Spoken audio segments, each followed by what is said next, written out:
Baby ama. Baby ama. Tuwas na, bes. Ayun, no? Ulit eh, no? Mr. T. Bigyan yung dito. Picture ka muna ng ganyan para iba-iba hairstyle mo sa picture. Yan. Dapat nandiyan yung tripod mo eh. Para isang gano'n lang yun. Mr. T ang puta. Ulit yan. Sana ipapicture muna pala si Rick mga nakahin po yung tripod. Na longer pa siya, tapos isa nakabuhog, so isa nakakalbo. Hirap sa US eh.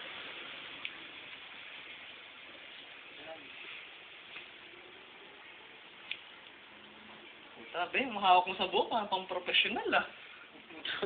Patay tayo dyan, power yan. Pang estilo. Pang bench pick eh. Bench pick. Pang crown jewel nga eh. Be, ako masadik lang. Dang day. Shit, it's itching. God damn it. I mean that.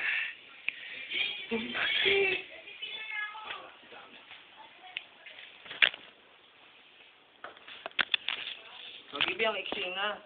Hindi pinantay ko lang. Ang professional.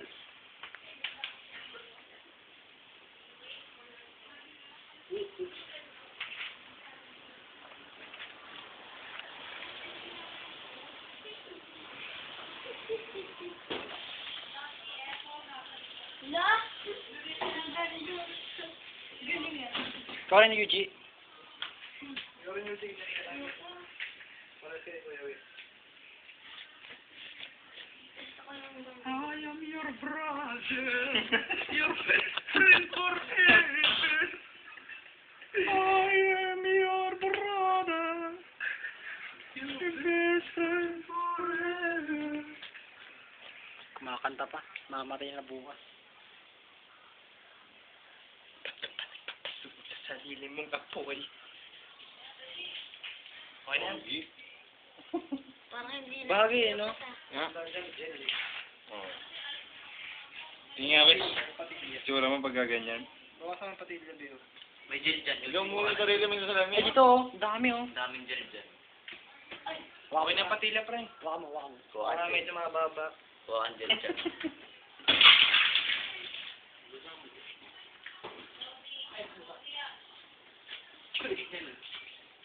Rock and roll! Tapos, gagawin kulit to. Sarap ka na, Ray, sarap ka. Rock and roll, ha? Papan yung patila sa kanan. Kanan ito. Roger, ha? Hindi kanan. Bagay ka pag ganito yata. Buko eh. Hindi ko masyado sa garin. Ayun, ang lalim. Ano sa mga gago nang ipoknat yata. Hindi yung mahalata. Hey! Tingnan natin, Ray. Ano? Okay, may buko na. Kulit to. Parang ano eh, no? Bagay na bagay ko eh. Buto, parang pumapatay ng tao si Wick, hindi ito lalapitan. Kahit mga lasing sa kanto, eh. Sesito ba yan? Handa na ba mga damit niyo? Grabe, oh. Ay, puto! Ang ate-ate. Sino? Ang yun!